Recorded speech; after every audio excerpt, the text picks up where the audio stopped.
right. Well, thank you for those in attendance here in today's community conversation. My name is Brianna Acosta. I am one of the newest members of Vital Connections here in Boston. I am one of their project managers, and today I'll be facilitating one of our community convos. So in case you're not familiar with Vital Connections and our work, Vital Connections is a nonprofit in the Boston area that focuses on advancing health equity within Boston, and we do that in partnership with the communities most deeply affected. So for us, it's really important for us to use our community-led systems change model, which kind of acts at the intersection of meeting community members' needs that they themselves have voiced, as well as kind of doing larger systems level changes that, again, community members have voiced as needing to happen in order to make their lives of a higher quality. So that's pretty much what we do in community conversations, is one of the ways that we do this in terms of creating these spaces, these safe spaces where community members and practitioners, as well as other types of organizations or providers, can engage in dialogue, both for us to hear from the community, but also for them to hear from us around different health topics that, again, are of interest to the community themselves. So today's conversation will be on adolescent nutrition. And let me go ahead and share my screen. All right.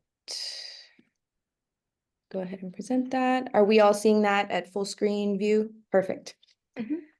So as I mentioned, today we'll be talking about adolescent nutrition, and you'll see our three lovely panelists who have agreed to be here today. Gaby Simons, Alexandra Sanchez, and Nahdra. We will be introducing them more formally in a bit, but first I want to give us all kind of an idea of the agenda for today. So as I'm doing now, we're doing the welcome and the introductions. Then we'll move into a presentation around shared language. And shared language is what we here at Vital Connections really like to present. And for us, that means having everyone start on the same page in terms of certain words or phrases that are commonly used related to a health topic. And in this case, it's adolescent nutrition.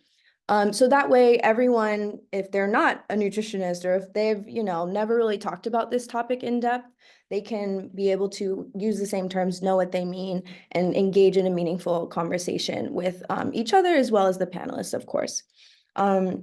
After the shared language presentation, we'll move directly into the discussion section, in which I will facilitate various questions to all of the panelists that they can answer based on their expertise and experiences and whatnot. And then from there, we'll move to the formal kind of Q&A section from the audience, where audience members can unmute, ask questions, they can put them in the chat, and just kind of get a little bit more specific about perhaps things that weren't touched on during the actual discussion that they want to know. And then finally, today, we're very, very lucky to have a cooking demonstration by one of our panelists, Nahdra, and that will be a plant-based cooking demonstration. And so we're very excited to see some very practical application of a lot of the things we'll be talking about today. And it'll definitely be a treat, so definitely stay tuned. All right. So why are we talking about adolescent nutrition? Our last community conversation was around youth mental health, and today we heard from community that this next conversation, which is today, they'd really like to kind of continue that focus on the younger generations. We all know that our youth, our kids, our adolescents are kind of the future of our communities. So it makes sense, right, that people want to know how to best care for them. So for adolescent nutrition in particular, it's really important because adolescents have growing minds and bodies, right, that really need everything they can get in terms of calories, nutrients, water to support that growth and development. And to make sure that our kids have the energy to play and do everything that kids do, including be in school and just being well and being sons and daughters and, siblings. And so for us, we feel like we've heard the community really express kind of interest around topics like picky eating among this population, among adolescents and among our kids, as well as the influence of mass media or social media on body image among this group or their eating habits. And of course, the connection of nutrition to mental health, which again was last Community Convo's topic. So today we're really going to focus on providing you all in the community knowledge, strategies, and definitely fun ways to encourage healthy eating so that we can make sure our adolescents and teens and all of our kids develop lifelong habits that support their overall health and well-being, of course. So with that, we're going to move into some of the more specific nutrition terms for our shared language. So the first one is dietitian and kind of the distinction, and I see a spelling mistake, just so apologies for that. Dietitian is spelled with a T, not a C. But the distinction between a dietitian and a nutritionist. So dietitians are trained to diagnose and treat nutrition-related health issues. So because of that, they typically work in healthcare settings, but they can definitely work in other settings as well, such as community settings, research, food service management, and their focus is definitely offering medical care for conditions related to nutrition, such as diabetes, heart disease, or eating disorders. Now, when it comes to nutritionists often focus more on kind of general wellness and healthy eating rather than the treatment of distinct medical conditions. They can provide advice on weight management, sports nutrition, or general healthy eating habits. But like I said, they typically do not focus on medical nutrition therapy for complex conditions like diabetes and whatnot. And moving on. So what are some of the things that all of us as human beings need to be healthy in terms of our diet? Well, here are some key terms related to that. The first one is calories. So calories, you probably heard that a bunch, especially in the media. But calories are really the way we measure the amount of energy that we get from our foods and drinks to help our bodies work and to move, right? So eating too many or too few calories, which is maybe the context in which most of us have heard of calories, can affect our weight and energy levels. However, calories are distinct from nutrients. So nutrients are things like fats, proteins, vitamins, and minerals. And so we need these specific kind of forms of calories to help our bodies grow, heal, and stay healthy. So making sure that we have a diverse diet is really what ensures us to have the right nutrients in our bodies to keep our bodies strong.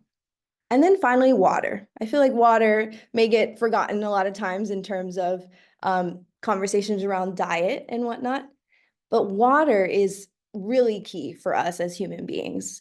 I think the stat is about 60% of our bodies are actually water, but water is really important for digestion, circulation, and making sure that our bodies stay at the right temperature, which is why, if we don't drink enough water, especially with the sun, feels like it's growing hotter and hotter every year, we can feel dehydrated, tired, or just generally unwell. So those are really important things for us to know. And now we're going to move kind of breaking down nutrients into more specific categories. So these are what are called macronutrients. So these big categories of foods that we need to make sure that we consume in different quantities to make sure that we're healthy. So the first one is proteins. So proteins are really important for us in building and repairing muscles, skin, and other body parts. And the main one people typically think of is meat, but there are definitely other non-meat versions or forms of protein, such as beans, eggs, which we don't even want to think about those egg prices right now, but nuts, as well as others that are really important for keeping our bodies strong and healthy. Secondly, we have fats. So fats give us really long-lasting energy. And you may have heard at some point that your bodies store fat. And so that's where the long-lasting comes in. And they help protect our organs. So they're really important. But some fats contain saturated fats, which our bodies need, but too much can potentially clog our arteries and affect our health, especially around kind of heart health. And then lastly, we have carbohydrates. Carbohydrates give us quick energy. So they come in forms like bread, rice, and fruits. So sugar is one type of carbohydrate that we may hear a lot about. and it provides really fast energy, but again, too much can lead to weight gain and other health problems.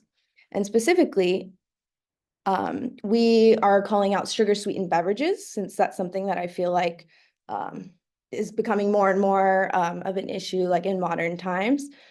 So they provide lots of sugar and empty calories without, and I can't, here we go, without the essential nutrients. So I would say that's something to just keep in mind as we have today's conversation, especially when talking about this age group, right? This age group typically is the one that consumes a lot of sugar-sweetened beverages. So moving on.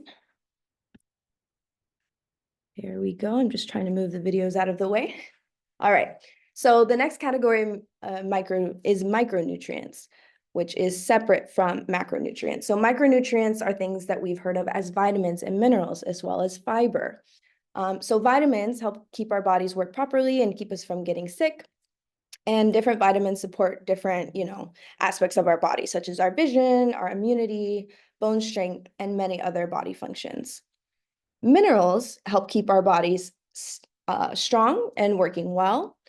Sodium is one in particular that helps balance fluids and supports nerve function. But again, everything in moderation, because too much sodium can raise blood pressure and harm the heart. And then finally, fiber, again, is one that I feel like may not get talked about as much, but fiber is especially helpful with our digestion, and it keeps our stomachs healthy.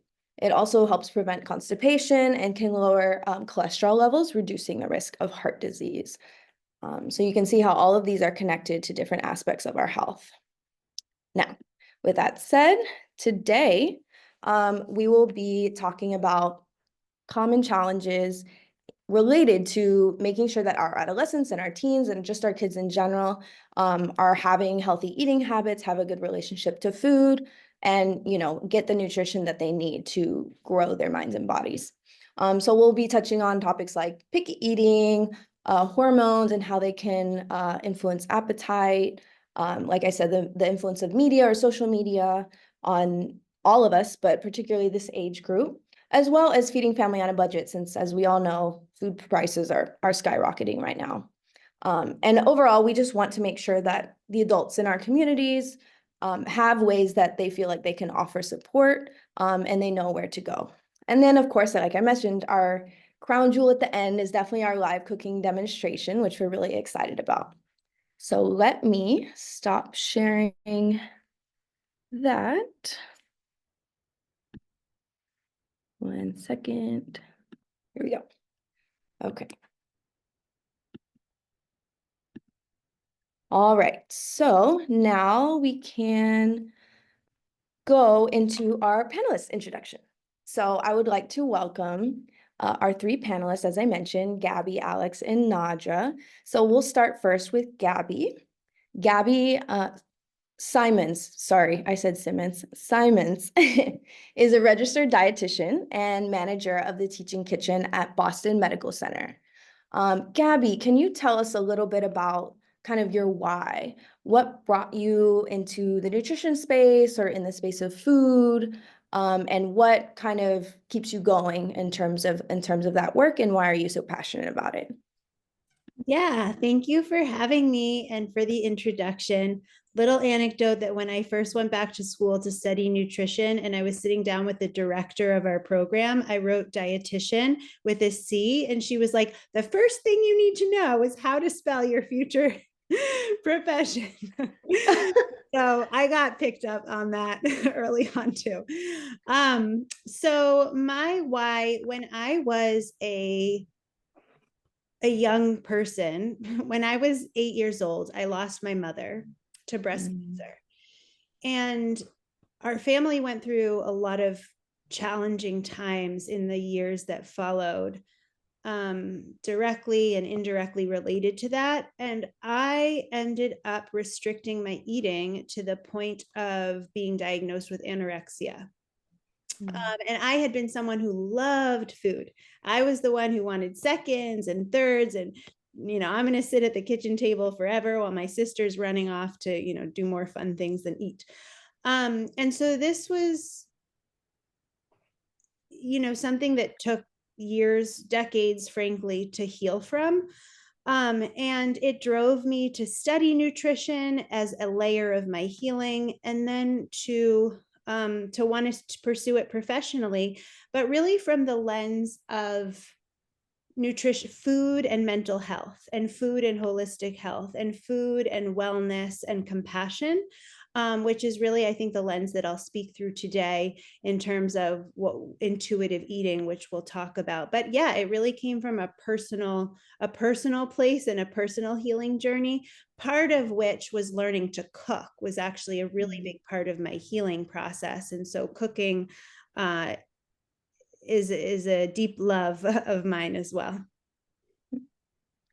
Thank you so much, Gabby, for sharing that. What a beautiful and moving, motivation to be in this field. I'm sure there are people who either themselves or know someone who can resonate with your story. And thank you so much for, feeling safe enough and comfortable enough to share it here with us. I know people really appreciate your vulnerability. And we're very excited to have you here. And of course, another cook in the room is always great. All right. Moving on, next we'll go to Nahdra Ra. So Nahdra is a fashion designer, as well as a plant-based chef and co-owner of soon to have another brick and mortar spot, Oasis Veggie Parlor. Nahdra, can you please share with us your story of what brought you to the world of food, cooking, nutrition, and what keeps you there today, why you're so passionate about it? Yes, thank you for having me. And Gabby, thank you for your amazing, heartfelt share. Really appreciate you sharing your story. So mine is a personal journey as well. At the age of 14, I found out about the hormones that were being injected into the animals that we consume. And for me, it was a no-brainer because if hormones were being injected into the animals just to make them larger for more sales, and we eat it, that's not healthy. So at the age of 14 is when I made my transformation over to eating plant-based. And at that time, it was very limited with stores and restaurants providing vegetarian cuisine. But I love to cook. And for me, it was a no-brainer to get in the kitchen and to find out how to make the dishes that I now were planning to eat, all of rather, to make them taste well and delicious and made with love and healthy for me. So it took me down a large rabbit hole of what foods are actually healthy, alkaline, and what foods are acidic, and learning a lot about the body and how we're connected to food emotionally. And just on many levels, and how it's also a love language where we don't even have to speak verbally the same language, but food has a beautiful way of bringing so many people together, especially when it's made with love. So, yeah. And then from there, I started making food for people and sharing food, and people liked it, and it really snowballed from there. Yes. Awesome. Thank you so much, Nahdra, for sharing that. Also a personal story. And I think we can all relate to the food connecting people. No matter where you go across the world, generally food is a pretty big part of the culture, and definitely something that, like you said, connects us across differences, across cultures, across languages. And I think that's really beautiful. And that's part of, what we're trying to do here at Vital Connections is help facilitate those connections. So thank you so much for sharing. Thank All you. right. Yes. Next, we'll go to Alexandra Sanchez. So Alexandra is a registered dietitian nutritionist for Nutrition Harmony, which she founded and is the owner of. All right, Alex, take it away. Same question. What is your why? Thanks so much, Brianna, for having me, and for Vital Connections for having me. And it's so nice to meet Nahdra and to be with Gaby also for this panel discussion. So thank you again for sharing your wonderful stories. So just to talk a little bit about my why, I think it starts with when I was younger. So I grew up in a multicultural household with a father from the Dominican Republic and a mom from France. And having kind of this multicultural household really instilled in me a love and appreciation of foods of different cultures and of trying foods from a variety of different palates. So I've always been what I would say is a foodie. I like to think of myself as the foodie dietitian. I love to eat. I've always been interested in nutrition.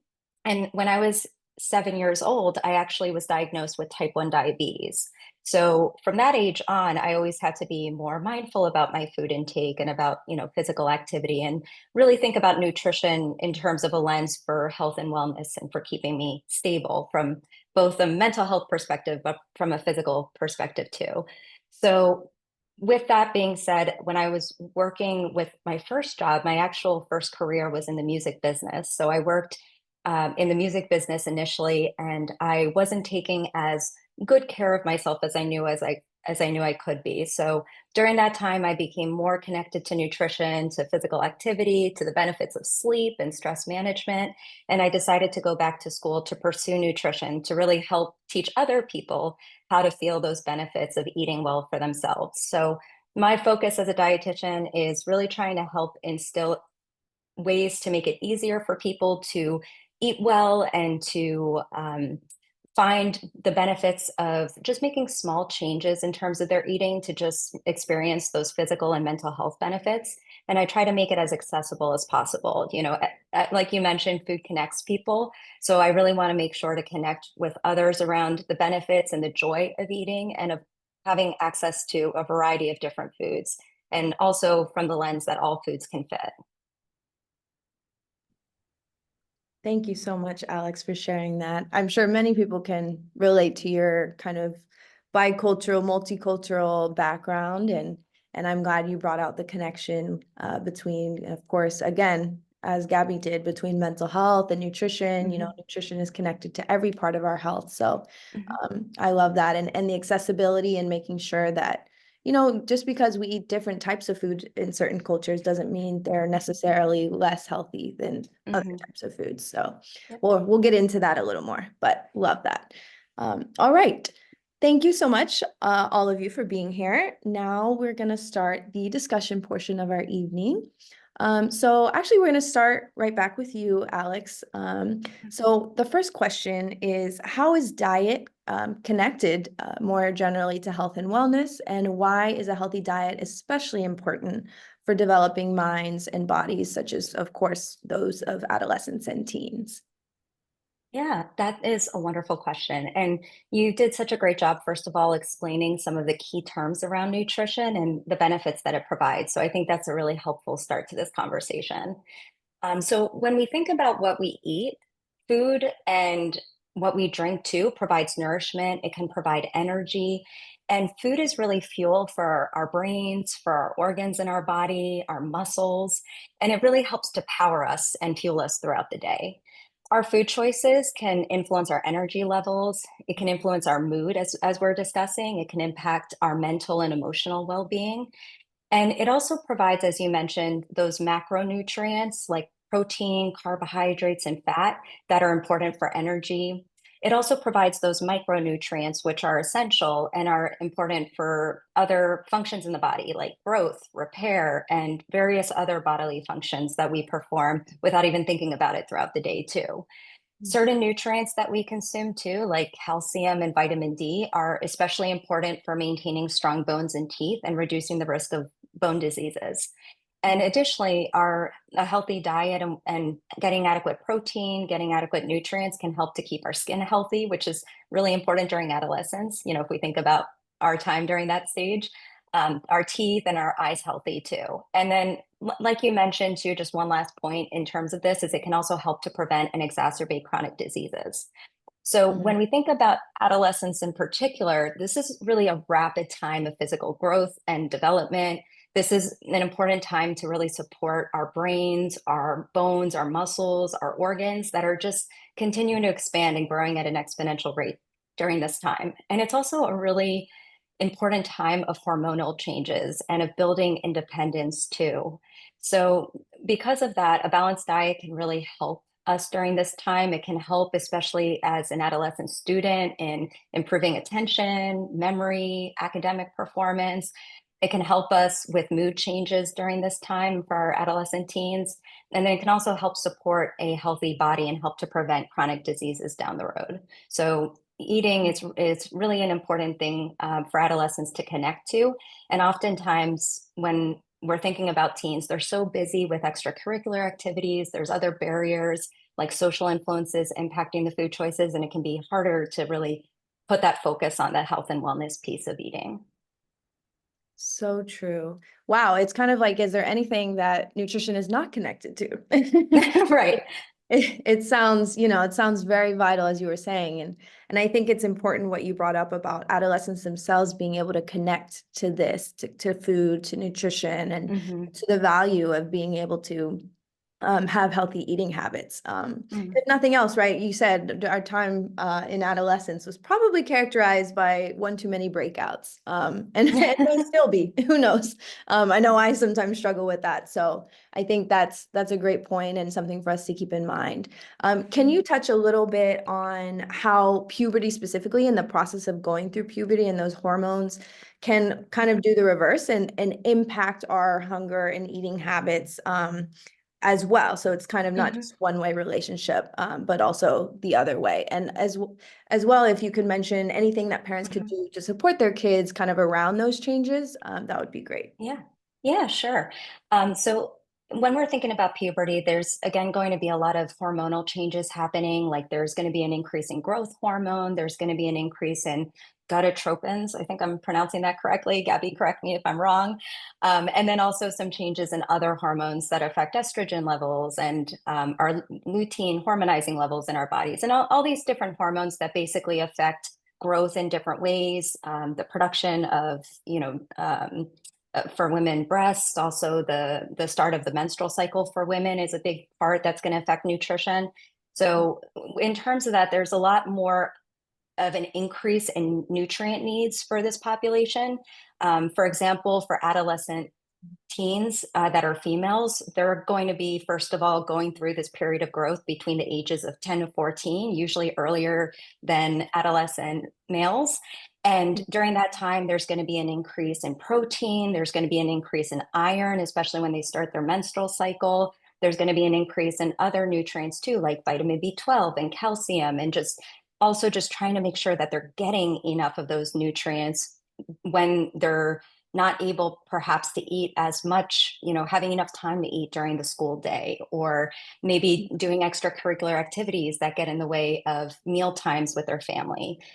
So those are some of the nutrients that are going to be increased for this population. There's going to be an increase in calories. And then, like I mentioned, the iron, calcium, protein are really some of those nutrients of concern for this population, as well as some other nutrients like vitamin B12, zinc, that we can find in certain types of foods as well.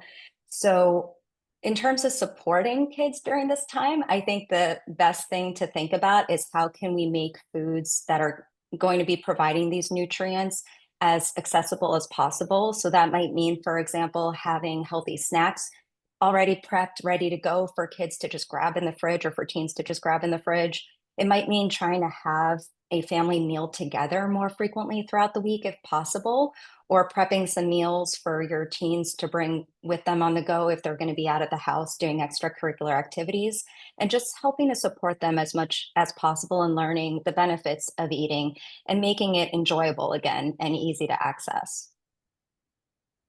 That I couldn't have said it better myself. That's very helpful information to hear, and especially around like giving the specific ages where they may be going through these changes, and what we can do as people with kids or adolescents or teens in our lives to help support them. And you brought up a good point around the extracurricular activities. At this age, they're starting to become a little more independent. So how does that impact their, their eating habits and whatnot.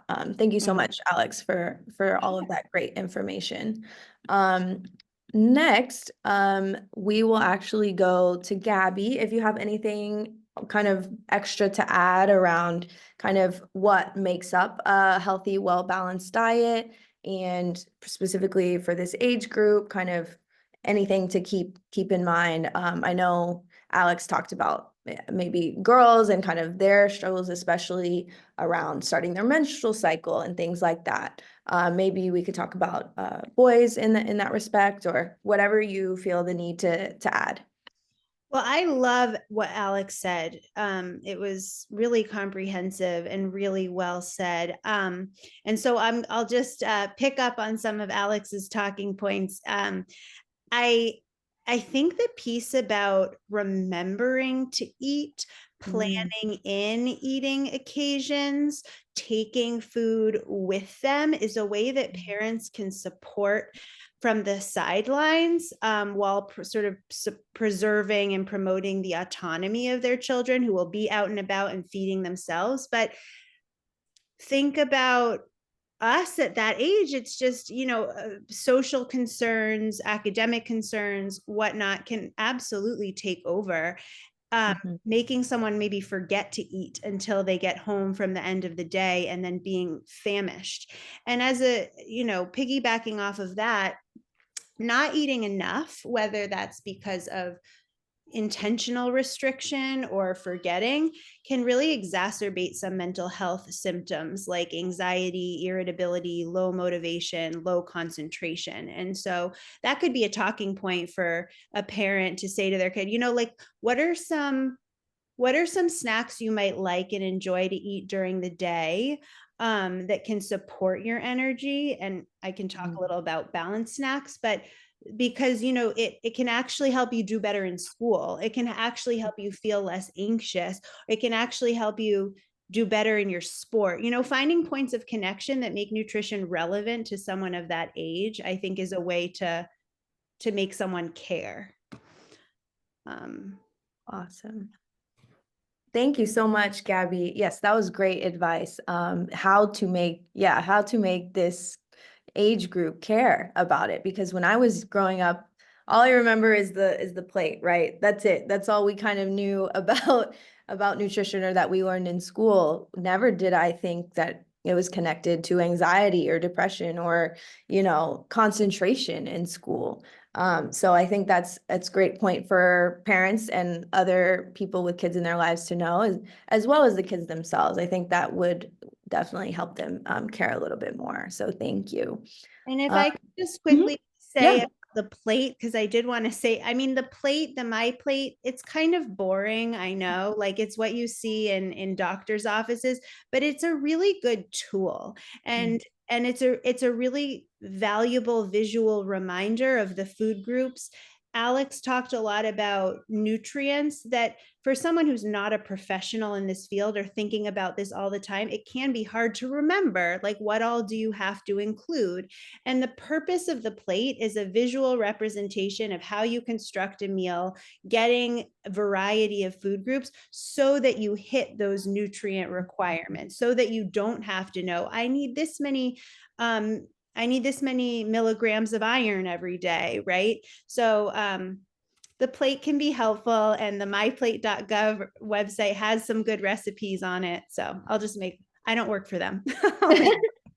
No, definitely. I'm glad you pointed that out, especially like you said, if we're talking about this younger age group, that maybe naturally is just more visual, and it's something they can like imagine and have be concrete in front of them. I think that definitely helps. So that's a great resource.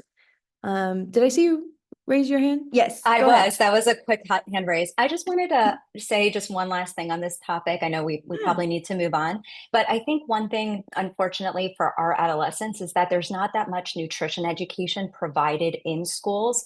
So it's really important for parents, during this stage in life, just to be a great role model, and to Gaby's point, just help to share information about nutrition and help make it possible to have open conversations and to have a safe and supportive environment for kids to feel comfortable discussing their food intake and their body and to discuss these things with their parents too. It's important. Yes, definitely. Just as important, as mental health conversations, and like we said, it ties so much together. It's kind of hard to separate them. So Yeah. thank you for bringing up that point. Yeah, and I mean, you're already naturally doing this, so that's great. But if any of you have something to chime in on a question that I've directed to a specific panelist, feel free to chime in. Our next question is going to be directed at Nahdra, but again, chime in as needed. What are some strategies you would suggest, Nahdra, for cooking for picky eaters specifically? I know that's a struggle with this age group. Yeah.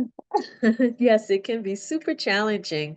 I do feel it's very important to know who you're making food for.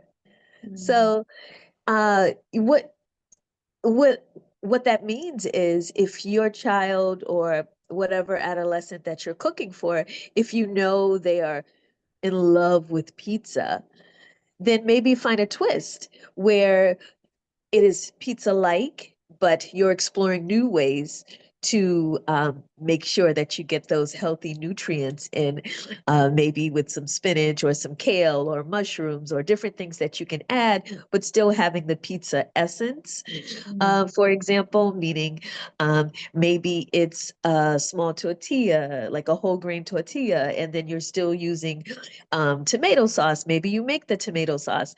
And so I think it would be important to incorporate creativity when it comes to picky eaters, because we already know they're in the picky category. So if they're in the picky category, they're observing and making sure that it doesn't uh, fit into, wait, what is that? Nope, I'm not touching it. I'm not going near it. And so we want them to be intrigued. We want it to smell good. Who doesn't like food that smells good? Long as it appeals to our senses, it really does help the children to be interested in, looks good. And then when they taste it, even if they taste a little bit, if it tastes good, they're going to eat it. So I think it's really important to get them intrigued, even if they participate in creating the food, or if not, at least tantalizing them with their senses to get them open to try new foods. Definitely. No, that's great advice. I feel like it even allows potential bonding opportunities between parents and kids, and just encouraging parents and other adults to get to know their adolescents and what is important to them. Especially when it comes to getting them to eat their nutrients. So you make a great point. Thank you. All right, let's move on to Gaby once again. You kind of touched on this already a little bit, but I do think it's really important for us to have kind of a dedicated time to talk about it. So can you talk about what is diet culture and how it is related to our relationship to food, as well as unhealthy eating habits potentially? And of course, those things pose threats to all of us. But can you talk about the threats they pose specifically for the age group of kind of adolescents and teens? Yes, definitely. I think to answer sort of the last part of your question first, why is it even important to think about diet culture and the risks of engaging deeply in it as teens? Part of that is because teens are at a place where their bodies are changing, and that's natural and important. And as Alex pointed out, there's a lot of nutrients that are needed. So diet culture can mean restricting, cutting out, restrict binge cycles can occur as a result. And I'll talk a little more about what is diet culture, but teens really need the nutrients, and they need a steady flow of regular access to nutrients. And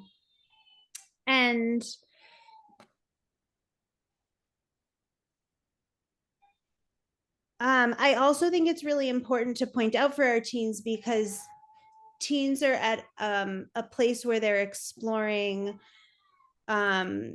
romance, sexual identity, crushes, peer pressure, and all of that has the potential to impact eating behaviors for all genders. I think people think specifically of girls and young women, but all genders. What is the beautiful, attractive body to have, and how can I manipulate my body to being that way, with the added vulnerability of a constant exposure to social media.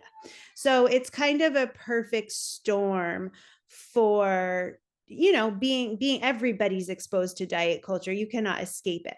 So what is diet culture? Many ways of explaining it, but essentially it is a culture, a cultural norm that values sameness or homogeneity when it comes to the body and how to eat. So there is one ideal body to obtain or attain. The ideal body may change sort of from subculture to subculture. One is like the thin ideal, but also that being a certain body type makes you a better person, a more attractive person, and actually even a healthier person. And that can be a little bit tricky because we don't want to argue with health, right? We all, you know, want our kids to be healthy. But we got to be a little bit careful in diet culture when it's sold to us as health. A lot of times diet culture and diets equate body size and health to be the same, and they are not. There are some associations, but they are not the same. And that also is taking a very narrow view of health and a short-term view of health. So a lot of the research that shows weight loss studies, for example, they're looked at for 3 months or 6 months, but we live longer than that. Are we able to stay on that bandwagon for longer than 3 or 6 months? No, we're not, because we're complex human beings. So, you know, I think that diets can be obvious. Like, I know I'm probably like sounding old to the adolescents who are going to be watching this, but like the keto diet, the paleo diet, intermittent fasting, those are sort of more obvious diets, but also sort of what to look out for in your teens might even be, I can only eat at this time of day, or there are only certain safe foods, or, you know, this person on TikTok said, you know, to eat this many grams of this and then exercise for 30 minutes. And, you know, you all know, but other people know the TikTok trends better than me, but. Or the juice cleanses. I feel like that's one that I've seen a lot. So I mean, so much more to say about this, but I'll pause there for a moment. No, yes. Thank you, Gabby. I feel like you packed so much in such a short answer. I think I'm glad you brought up, and we'll touch a little bit more on it later on. Just kind of due to their stage of life, like what are the new influences, such as peers, romance, things like that, and the unattainable kind of body type, and how does that influence our eating habits. I was wondering too, just for people in case they're not familiar with those terms, can you explain what restricted eating habits are and binging eating habits? That way people can get an idea and look out for it for their kids. Sure. And others can feel free to chime in here too if I miss something. So restrictive eating is limiting either the quantity of food taken or the types of foods eaten and taken, and not for sort of a medically indicated reason, not for an allergy, not to manage a medical condition, but really for the purpose of controlling body size. But also there are restrictive eating habits that are done for other reasons, or fear reasons, or textural reasons, which I'm not as expert in or equipped to talk about. And then binge eating it's defined by a feeling of out of control, when it comes to eating food. And it can be diagnosed as a disorder if it's occurring at a certain frequency, or it could be something that happens once in a while. And usually for the person it's happening to, it can cause distress and shame. And it just feels really out of control. And there are various causes and conditions for why that happens. One of which can be restriction, which can't last forever, that then cycles into binge eating because there is a biological drive to recover and get those calories and nutrients in after a period of restriction. I'm so glad you mentioned that, because I feel like the common perception in society is that, oh, I just don't have the willpower. But you identifying that it's a biological evolutionary drive to try and recover the nutrients that we were kind of denying our bodies. I think that's really helpful for people, because I think, at least from my experience and from people that I know, a lot of times the shame cycle is kind of what keeps us in that loop, you know, and being ashamed and morally ashamed of ourselves because we were not morally superior enough to stick to the diet or whatnot or be good. So actually, on that note, our next question for you, Alex, is what are some common ways of treating and talking about our food and our bodies, as well as the bodies of our children, even, that may be common among our families or our cultures, and that actually might be harmful rather than helpful. Can you talk a little bit about that? Yeah, definitely. So I want to acknowledge, first of all, that parenting is a challenge, both physically and mentally, as well as also emotionally. So, you know, when I talk about these things, I want to mention it as things that we can try to be mindful of as parents, and also understand that one, you know, important influence we can have as parents for our teens and for our children that might be growing up into adolescence is that having a healthy relationship with foods is something that can be taught, it can be nurtured, and we can really work on trying to explore our own beliefs first and our own biases when it comes to foods and when it comes to eating, to try to be mindful about these next steps that I'll talk about, these different things that can possibly impact the relationship that our teens have with foods in both a negative or a positive way. So going back a little bit, first of all, to what Gaby mentioned, one thing when we think about foods is that there's oftentimes a moral connection tied to food. So when it comes to foods, oftentimes it's inherently seen as a good food or quote unquote bad food. And that's something that unfortunately can be taught to kids and adolescents, especially if it's being practiced by ourselves as parents, or if it's something that we may not realize that we may be doing when we're talking about foods. So that's one thing that, first of all, we can be mindful of, is trying not to have a black and white thinking when it comes to food. As I mentioned before, I like to think that all foods can fit, and that we want to also paint that picture for our adolescents too. Unless, again, as Gaby mentioned, there's a food allergy or a medical condition that may require a little bit of mindfulness or limitation of a food item. But it's something that we can try to paint for our kids, is that all foods can fit, and also having a healthy relationships with foods, and understanding that food is not ever bad unless it's maybe spoiled or moldy or it's rotten. And then, you know, maybe at that point it can be quote unquote bad. So that's one thing, is just trying to be mindful about that black and white thinking. And then another thing, at least I used to see a lot in my family, is that food can oftentimes be seen as a reward or also as punishment at times. So that's also something to be mindful of, is just how we treat food in terms of our teens. Is, do we reward, for example, getting a good grade? Do we reward having a treat, you know, if our adolescent does really well at a soccer game? And just, again, trying to be mindful about how we approach food in that way. And then a couple other things, you know, is like Gaby mentioned, just trying to be mindful about thinking about food as fuel, and trying to think about food as providing nourishment and nutrition, and celebrating all different body sizes, all different shapes, all the body diversity that we might have within our students' classrooms. And just trying to be mindful about how we speak about others is also another thing as parents we want to be mindful of. We want to try to be mindful about pointing out discrimination or stigma against others. We want to be mindful about how we speak about others in front of our kids and our teens, because that's also something that may play a role in terms of how our teens then think about themselves too. Beautifully said. There's so much to touch on, but I just want to kind of bring out a little bit more a point that you and Gabby kind of alluded to, which is, for certain, as you said, Gabby, certain body types, and it maybe differs on subculture, but are put up as maybe the ideal. So like the thin body ideal.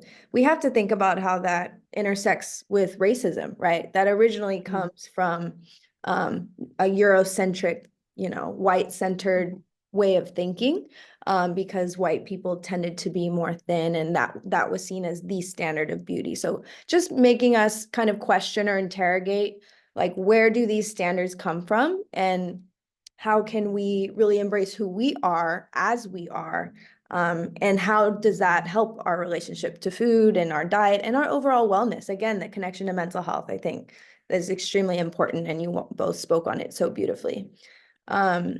Okay, I'm going to move on to kind of what are some solutions we could potentially have. So Gabby, what is intuitive eating, and how can it be an important strategy when approaching adolescent diet specifically? I know you're an intuitive eating counselor, so can you enlighten us a little bit for maybe those who haven't heard of this concept of intuitive eating? Yes, I'm excited to speak to you about intuitive eating.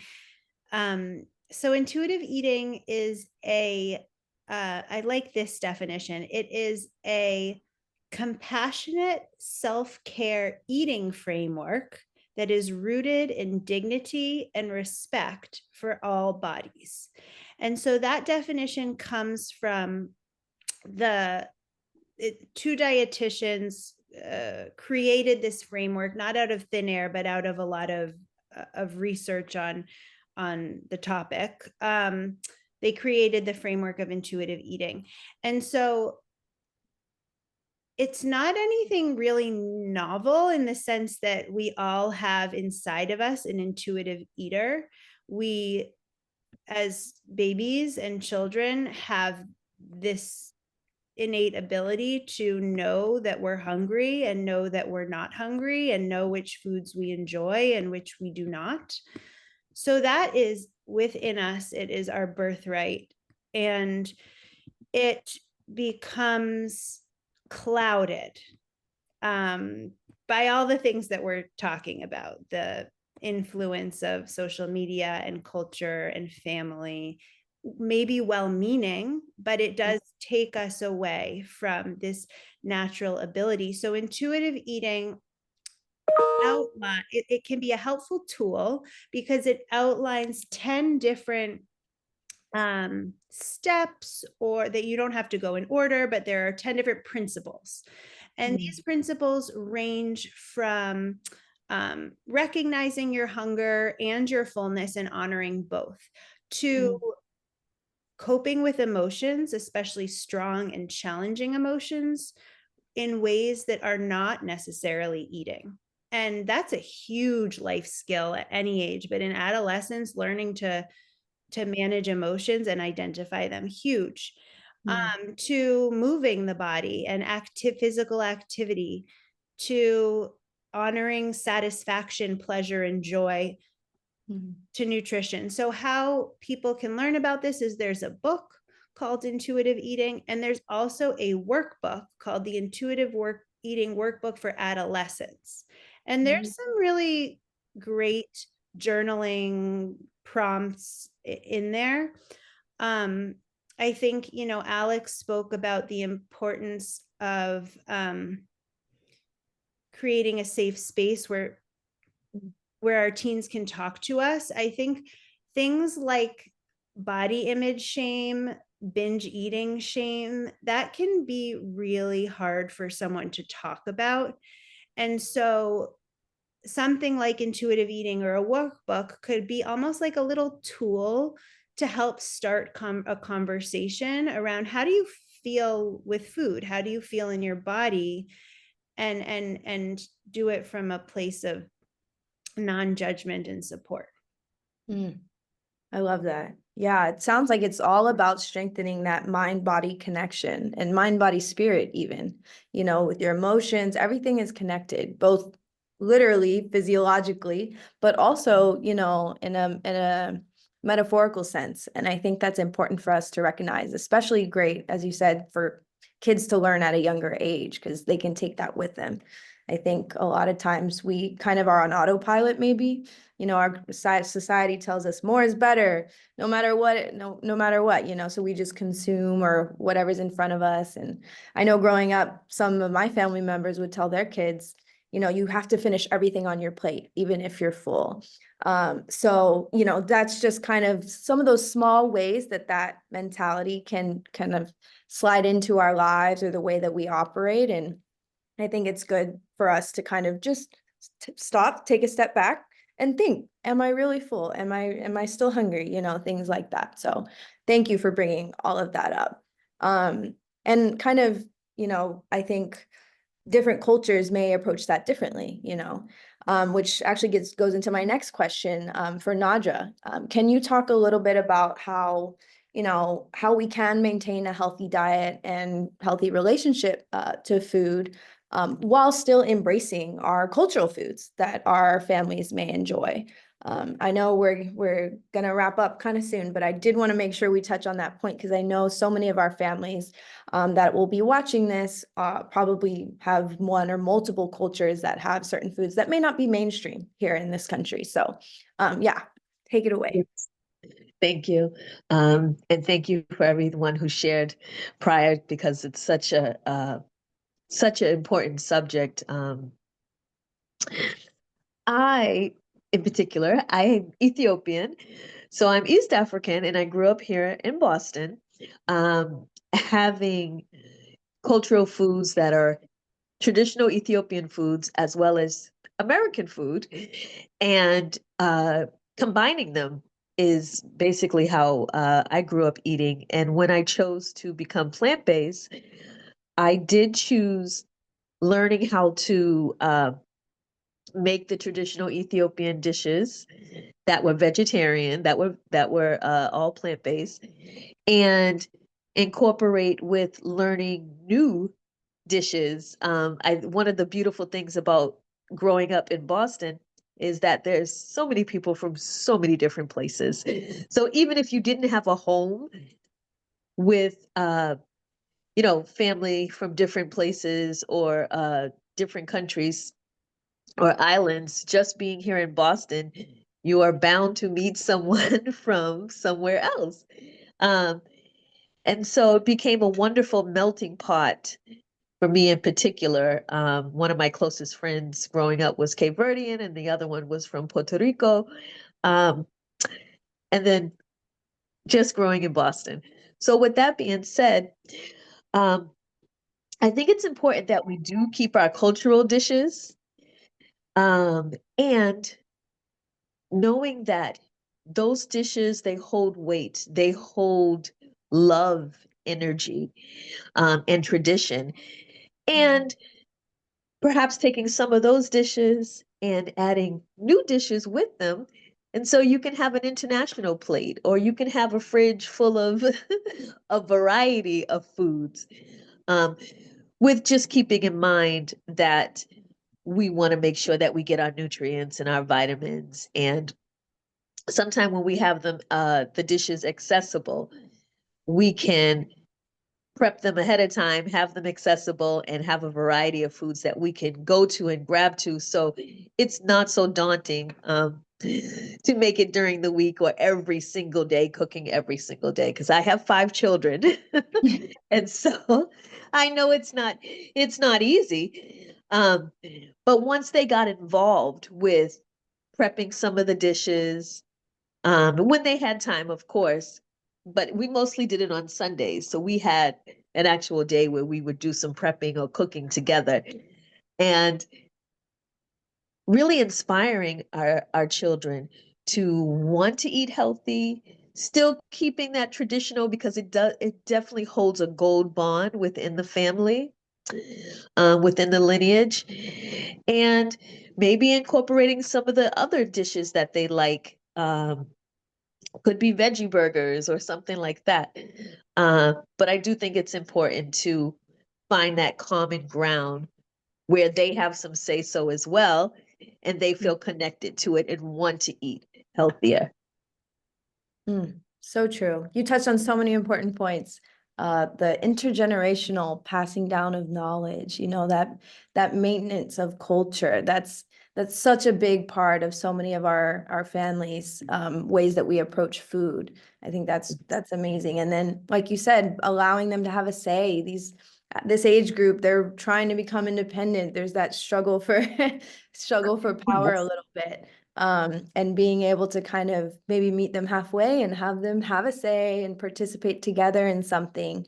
Because I feel like some of us at that age, maybe we're trying to spend less time with our parents, but this could be a way of family bonding and all of that intergenerational goodness. So thank you for highlighting those pieces and around our cultural foods specifically.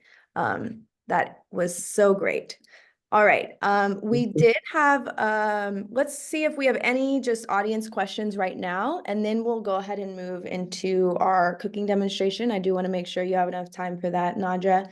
But are there any questions from the audience right now? I feel like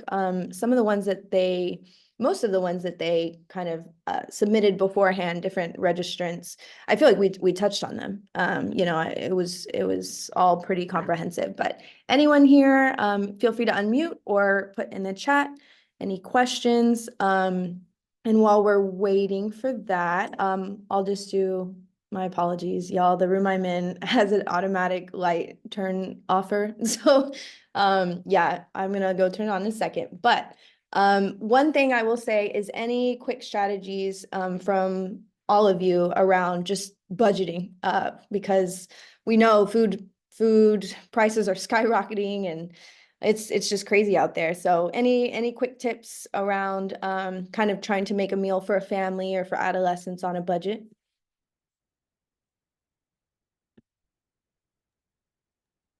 Yeah, I think.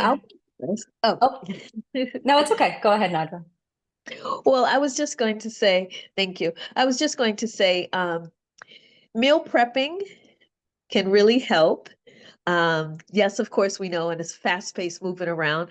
We can meal prep and then we don't have to do so much work during the week with cooking, but also with budgeting as well, because a lot of times if we're cooking more foods that are ground foods like chickpeas or different grains and carrots and very earth food that grows from the earth, those are usually priced lesser than some foods that are highly processed.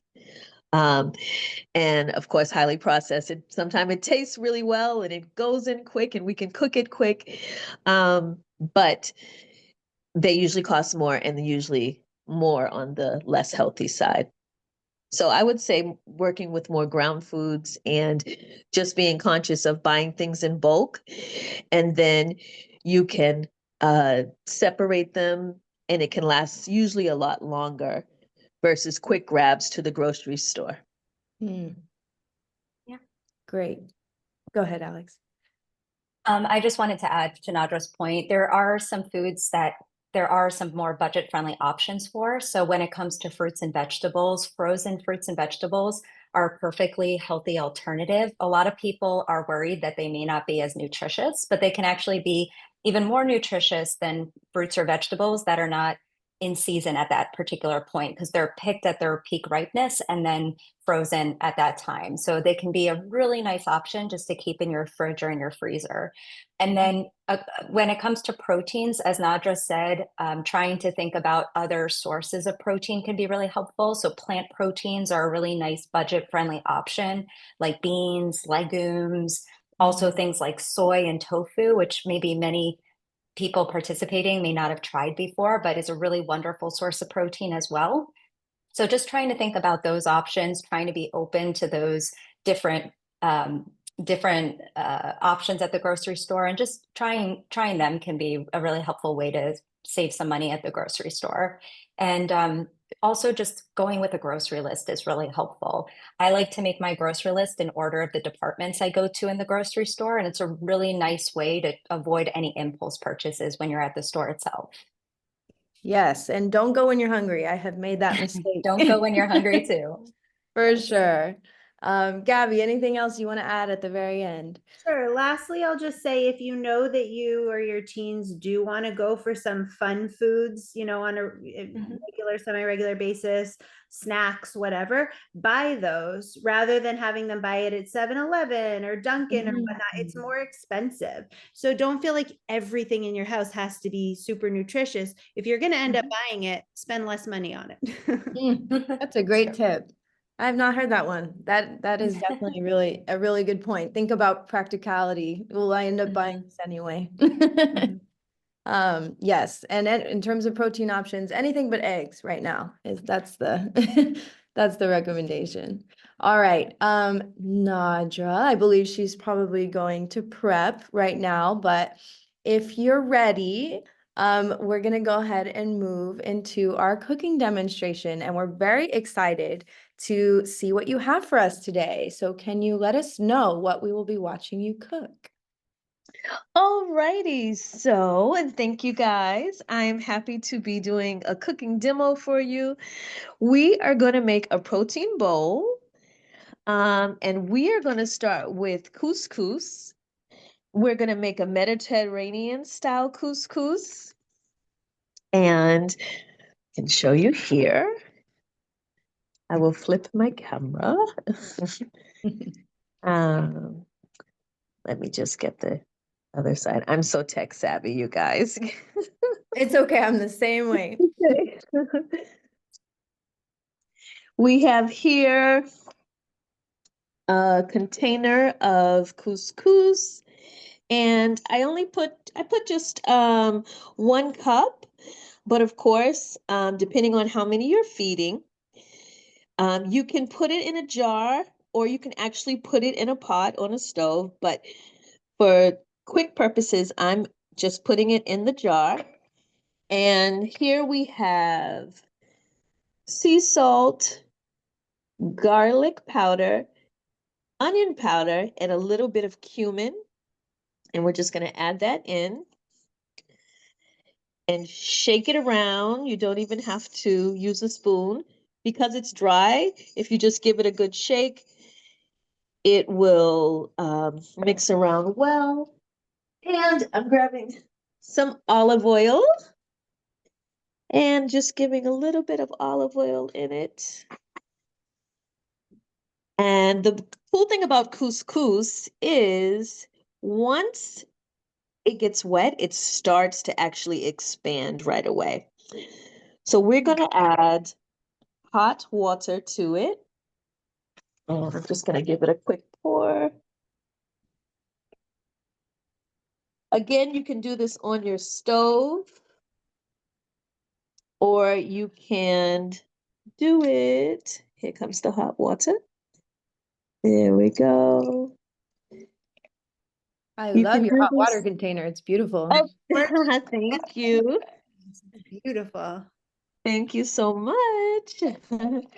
So if you do a cup of couscous, you want to do a cup of water. So if you look closely, it's actually starting to expand, and we just give it a little mix. You can shake it around just like that. And it starts to mix and expand. And then from there, we're going to start adding some goodies. So here we have some chickpeas. We have some broccoli. We're going to do the broccoli first. The broccoli will take just a little more time to cook down. So we'll do the broccoli first because we want it to be soft. I'm sorry, did somebody have a question? I couldn't see it. Oh, Okay, I thought it was something no, in I the was chat. just really impressed. I didn't know you could make couscous like this. It's so exciting. Perfect. It's fun for meal prepping too. And so we're going to add some carrots.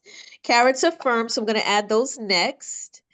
And then from there, we're going to add some lentils, and we're going to use red lentils. So this is going to be a really There we go. A really powerful, flavorful protein bowl. So we'll add that in there. And then we're going to add some onions and bell peppers. Now, you don't have to add onions and bell peppers. It really is your choice. I know one of my daughters loves burrito bowls. So, ta-da, I like to say this is inspired by her. And then we'll add some chickpeas. The chickpeas we are leaving raw, and I'm just pressing it down. But we're going to leave the chickpeas raw. And just to give you a view, if you can see there, the couscous has already expanded. And then we're going to add in some spinach.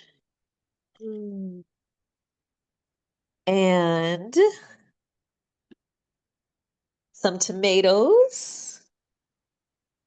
So we'll add some tomatoes in there. That's what it's looking like so far. And we'll add some more tomatoes. We're getting close to the top, but we're going to add some cucumbers. We will add some more cucumbers. And then lastly, okay, maybe not lastly, I'm going to add a little more oil, just a little more olive oil. And then fresh squeeze lemon juice. And just drip that all down there. Now, if you're a spicy kind of gal like me, you can drop some cayenne in there or some chili pepper. Or Scotch bonnet, just the skin. And then if you're like, wait, Nahdra, no, I'm really not into spicy, then you can leave it as so, and then you could add a little sea salt to taste if you like. Yes, I can email the recipe.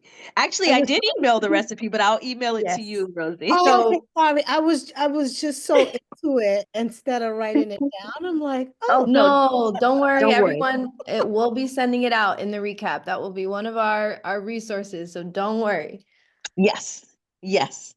And then from here, I'm just going to close up the top. I'm Nadia, going can you tell me if the to. lentils were already cooked? Because usually when I, get lentils, it's dry. Yours looked, That's right. was it, okay, all right. Yes, I did prep it already. So the lentils were cooked, and the lentils were the only thing that was cooked ahead of time. And with the red lentils in particular, you can use any lentils you want, but with the red lentils, they are, well, culturally, Ethiopians, we use red lentils for our dishes. They cook down very soft. They're great for soups. They're great for anyone who has trouble chewing or just needs like some more on the softer side of foods. But they're also great for gravies, plant-based gravies, and paste. You can do you can do a lot with them. You can do a ton of things. So I did cook them first, and that was just a simple boil with the red lentils. And I did leave them unseasoned. So I just closed the top, and if you can look closely here, we have our couscous, and then we have all of our other veggies. And so it's warm. We're going to give it a good shake. A good shake because we want that olive oil and the lemon, yay, to mix around. And then we'll go over to our next side and we're going to go to our bowl. All right, so we're going to go to the bowl. You're making me hungry. Good. Great. So we're going to the bowl now. I have a large bowl. And I'll just grab my spoon. And we're ready to reveal it. Are we ready? Yes. All right, let's go. Cucumbers down. Here we go. You guys can see all this goodness coming out now. So tight. I'm just going to use the spoon to get it out. And I'll show you what it looks like when it's all in the bowl. Now, you can keep this recipe as is, or if you like, you can add other vegetables. It doesn't have to be these exact vegetables. We're just being conscious of what vegetables cook faster than others. And if you are gluten-free, you can use quinoa, which is very high in protein as well. And then if you say, well, I'm not really into quinoa or couscous, of course you can do it with rice. And we're not even all the way empty, but I do want to show you what it's looking like thus far. So here we go.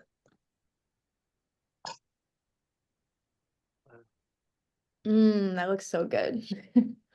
Thank you. It's actually super, super tasty, guys. That's a nice meal prep. I can't believe you made that all in a jar. Thanks. Mariana Yeah, still can't get over the jar. That's right. I mean, My mind is blown. parents are busy. We're busy. But teens can do this too for themselves, or we can do it for the teens. We definitely can do it for the teens. And I tell you, this is a wonderful dish. Again, you can do it with rice, and it comes out more like a burrito bowl. Thank you. Happy you liked it. Yeah, you can do it like a burrito bowl. You could even add vegan cheese, plant-based cheese, or you can add a little cheese, whichever, feta. So there's so many different ways that you can really change it around, but still make it very yummy and fun to eat. Oh, amazing, Nahdra. I felt like I was watching the Thank Food you. Network. Stay tuned for my cooking show, guys. The cookbook. Yeah, Well, thank you guys so much. We'll tell everyone you heard it here first at Vital That's Connection right. Community Convo. That's right. That's amazing, Nahdra. Thank you so much for sharing Thank that. you. Thank I'm you. picturing, like, as you said, it can be customized. So maybe a Yes. great family activity, like you said, meal prepping, everyone can do their own jar. And if one kid Exactly. doesn't like one vegetable, the other one, you don't have to put it. And it's kind of your own personalized kind of meal, which I love. I think, Yes. and So it's fun. easy to eat, easy to pack. I think you gave the perfect recipe. And don't worry, like I said, everyone, we will be sending out the recipe. In our recap. So thank you so much for sharing. Thank you. And Yay. looking fabulous while doing it, I think. Thank you. Yeah. Thank you so much. Incomparable. I love it. Thank you. All right. That was actually perfectly timed. We do have a few minutes left just to wrap up. And let me go back. I just want to add something that some people choose to eat meat, and that's fine too. So you might want to add some chicken or, whatever it is you want to eat, fish, and add it in there. So, Exactly. Yep. like Deanna was saying, you can customize it to your own liking, So, Mhm. So true. That's a great point. Thank you for bringing that up, Rosie. Well, everyone, that pretty much concludes today's community convo. I hope you enjoyed such a rich discussion that we had with so much good information and so many good tips and strategies for your kids or the other adolescents or teens in your life. I do want to highlight that we will be sending out a survey after the community convo just to kind of get your feedback. This is how we make sure that these community conversations really continue to meet the needs expressed by all of you and by the community. And we want to make sure they're as relevant as and fitting as possible. So maybe you want more cooking demos, who knows, in the future. We'll definitely be on the lookout for any responses. Any other announcements, Mariana, that you wanted to make? Next month, we're doing a community convo. It'll be in person about maternal health and birth joy. It'll be a really beautiful in-person event with art and music. all about birth stories. So we hope you'll come out and join us for that. That will be on April 30th, and we'll send out more information. If you're receiving these emails, you'll hear more about it. Awesome. Thank you so much, Mariana. And just thank you to all of our know- speakers. Sorry? No, go ahead, Brianna. Oh, no, I was just gonna say, this is not just for people who are pregnant or thinking of becoming pregnant. If you are here today, you have a birth story. You exist, right? So feel free to tell everyone, and anyone in your community or that you know to come join this amazing conversation that's gonna happen. And it's in person. You know, after the pandemic, we may not get as much in-person opportunities. So definitely promote that. And then lastly, of course, I just want to give a big round of applause and thank you to all of our beautiful panelists. So very well articulated everything that you shared, and just very personal touches that I'm so glad that you three specifically were the ones that we brought on to talk about this topic. And we, like I said, we'll be sharing out some of the resources that were mentioned in the recap, such as the myplate.gov and other things. And actually, I'm so sorry, Gabby. I don't think we got time to talk about the teaching kitchen specifically and what you guys do in depth, but don't worry, I will be sending that out as part of one of the community resources that everyone here should definitely check out. And yeah, I think that concludes, look at us, right on time. That concludes our community convo. And I hope you all have a great rest of your evenings and rest of your weekend. Thank you, everyone. Thank you all. Thank you.